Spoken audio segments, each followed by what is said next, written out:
We are now just moments away from the start of Pete Hegseth's Senate confirmation hearing to become the Secretary of Defense. We just saw him walk in. He's there in the chamber getting photographed before things started. He will appear before the Armed Services Committee, which will be led by Republican Senator Roger Wicker of Mississippi, as well as Ranking Member Jack Reed of Rhode Island. Hegseth there posing for photographs. Joining us now before we get started, NBC News senior White House correspondent Garrett Haake and NBC News Pentagon correspondent Courtney Kube. Courtney, we'll start with you. You obviously cover the Pentagon. Hegseth, a veteran. He's going to make that, we are told, a big part of his introduction today. But there are real questions about his qualifications to lead such a massive, massive organization.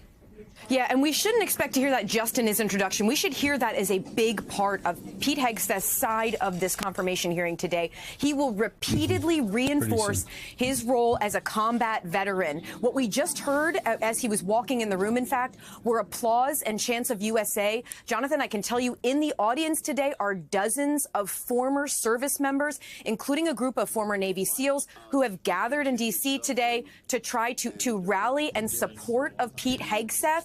That's something that we should be watching throughout this hearing. They are there in force in that hearing room. They're also marching. When it gets underway, so you're going to have to tell me.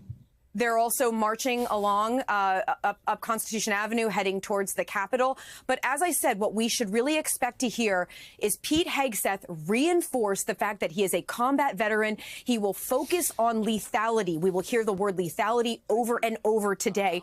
Him talking about how he will restore lethality in the Pentagon. Of course, the big questions that we are waiting to hear.